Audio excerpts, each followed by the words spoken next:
Mon Seigneur et mon Dieu, je crois de tout mon cœur que tu es ici, que tu me vois, que tu m'entends. Je t'adore à genoux devant toi. Je te demande le pardon de mes péchés et ton aide pour faire de mon mieux ce moment de prière. Marie, ma Mère Immaculée, Saint Joseph et mon ange gardien, intercédez pour moi. Jésus expulse un démon qui avait possédé un pauvre homme qui était resté sourd-muet, et 1-0 pour Jésus. Il parcourt toutes les villes et tous les villages guérissant toute maladie, et 2-0 pour Jésus. Et non seulement il guérit toute maladie, mais toute infirmité, et 3-0 pour le Seigneur.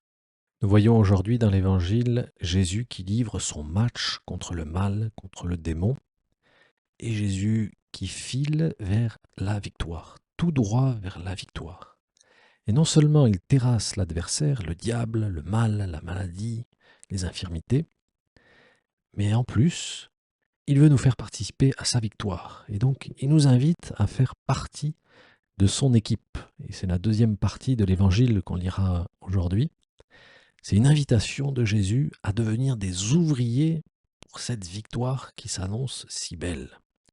La moisson est abondante. Si dans le vocabulaire sportif, on dit que il peut y avoir une moisson de trophées. Et espérons que l'équipe de France continue sa moisson de victoires pour arriver à décrocher la Coupe du Monde, sa 3e étoile. Une moisson abondante pour la vie éternelle. Mais les ouvriers sont peu nombreux. Et donc là, la comparaison avec le football touche à ses limites.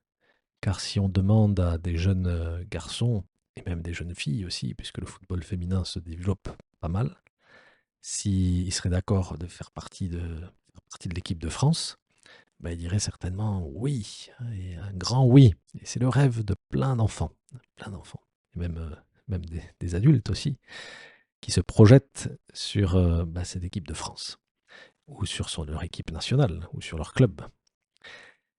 Et là, dans la moisson du Seigneur, dans ces matchs que le Seigneur, ce grand match que le Seigneur mène, et dans lequel il veut que nous ayons notre rôle à jouer, malheureusement, beaucoup de personnes se défaussent.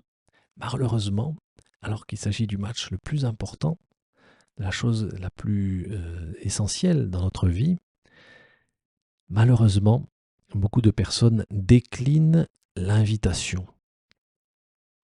D'ailleurs, dans un autre passage de l'Évangile, le Seigneur compare le royaume des cieux à une grande noce, une grande fête, à laquelle il invite très largement.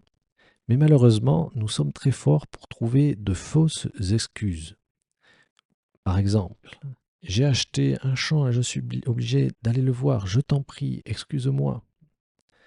Ou je viens de me marier et c'est pourquoi je ne peux pas venir. Ou bien j'ai acheté 5 paires de bœufs et je pars les essayer.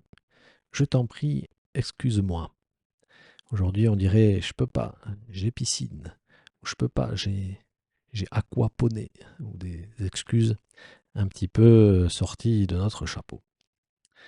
Pourtant, Seigneur, on pourrait dire que nous n'avons aucune excuse pour refuser de faire ce grand match à tes côtés.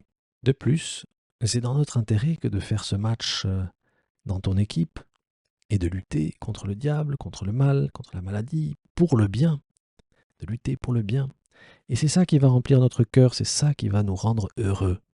Alors Seigneur, je comprends bien que tu ne veux pas m'enrôler dans un match qui va me mettre dans les difficultés, mais tu veux me faire participer à une victoire magnifique, bien plus belle qu'une Coupe du Monde ou qu'un Roland-Garros ou qu'un Tour de France. Tu veux me faire participer à cette grande victoire du Christ triomphant qui va terrasser le dragon avec la Vierge Marie. Un auteur du IVe siècle, Jean Chrysostome, nous explique de manière extrêmement parlante et moderne bien, 2 aspects de ce combat. D'abord, il insiste dans un petit texte sur le fait que nous n'avons aucune excuse pour refuser ce combat auquel le Seigneur nous invite. Voici ce qu'il disait. Il n'y a rien de plus froid qu'un chrétien qui ne se soucie pas du salut des autres. Tu ne peux pas invoquer comme prétexte ta pauvreté économique. Pierre lui-même a dit « Je n'ai pas d'or ni d'argent, et pourtant, eh bien, je te le dis au nom de Jésus-Christ, lève-toi et marche. » Et Paul était très pauvre. Il a souffert de la faim, du manque du nécessaire pour vivre. Tu ne peux pas non plus prétexter ton humble origine. Aussi, les premiers apôtres, les disciples étaient des personnes humbles, de conditions modestes. L'ignorance non plus ne te servira pas d'excuse. Les premiers chrétiens, les premiers apôtres, étaient tous peu instruits. N'invoque pas la maladie comme prétexte. Timothée était soumis à de fréquents ennuis de santé. On comprend dans les lettres de saint Paul qu'il avait des soucis d'estomac qui le faisaient souffrir. Et pourtant, il a été un disciple de saint Paul et de Jésus, qui a été extraordinaire, un extraordinaire collaborateur de saint Paul. Chacun peut être utile à son prochain s'il veut bien faire ce qu'il peut. Oui, le Seigneur t'invite dans cette moisson. Il veut simplement que tu mettes un petit peu d'enthousiasme ou de bonne volonté et que tu exerces ta liberté pour apporter ta petite pierre à ce match extraordinaire. Le Seigneur nous choisit depuis le jour de notre baptême. Par notre baptême, nous sommes invités à cette moisson, à être des disciples et à aller dans le monde entier faire des disciples et les baptiser au nom du Père et du Fils et du Saint-Esprit. Oui, aide-moi Seigneur, durant cet été, à profiter de toutes les occasions pour te montrer que je veux participer à ce match divin, que je veux annoncer ton nom partout où je passe, spécialement dans les rencontres que je ferai, dans les transports, dans le train, l'avion, les aéroports, les gares, ou dans les réunions de famille, ou dans les nouvelles rencontres bien que j'aurai la chance de pouvoir faire. Et alors à chaque instant, je dois avoir ce désir de participer à cette moisson divine, en me disant que le Seigneur, il compte sur moi. Il m'a choisi. Il m'a choisi pas parce que je suis capable ou parce que j'ai des talents, mais parce qu'il m'a choisi, il va me donner la capacité, il va me donner les talents, il va me donner la grâce. Dieu ne nous choisit pas parce que nous sommes capables, mais il nous rend capables parce qu'il nous choisit.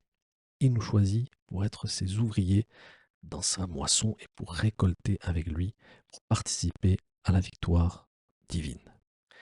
Oui, notre contribution est maigre, mais Jésus veut que nous contribuions pour que nous puissions partager avec lui cette grande joie du triomphe du bien sur le mal. Et puis Saint Jean Chrysostome nous dit quelque chose de très intéressant à propos du rôle de l'arbitre dans les matchs. Normalement, dit-il, l'arbitre reste au milieu des deux adversaires, sans favoriser ni l'un ni l'autre, attendant le dénouement. Si l'arbitre se place entre les deux adversaires, c'est parce que son attitude est neutre. Mais dans le combat qui nous oppose au diable, le Christ ne reste pas indifférent. Il est entièrement en notre faveur. Comment cela-t-il peut se faire? Vous voyez que dès l'entrée en lice, il nous a oints. Il nous a répandu son onction sainte, tout en enchaînant l'adversaire. Il nous a oints avec l'huile de la joie, et l'autre, le diable, il l'a attaché avec des liens indestructibles pour paralyser ses assauts. Si je trébuche, il me tend la main, il me relève de ma chute et me met de nouveau debout. Voilà Seigneur, non seulement tu es impliqué dans ce match, en plus tu m'encourages à vivre mes propres batailles contre le mal dans mon âme, et dans cette bataille tu es un arbitre en ma faveur. Tu terrasses l'adversaire à mes côtés, et tu fais tout pour que je gagne. Aide-moi Seigneur à vivre mon petit match dans mes luttes quotidiennes contre le mal, et à unir mes petits combats aux grands combats que tu mènes contre toute infirmité, contre toute maladie, contre le diable, pour marquer ces 3 buts que nous venons de méditer dans l'évangile d'aujourd'hui. Je te remercie, mon Dieu, des bonnes résolutions, des actes d'amour et des inspirations que tu m'as communiquées dans cette méditation. Je te demande de m'aider à les mettre en pratique.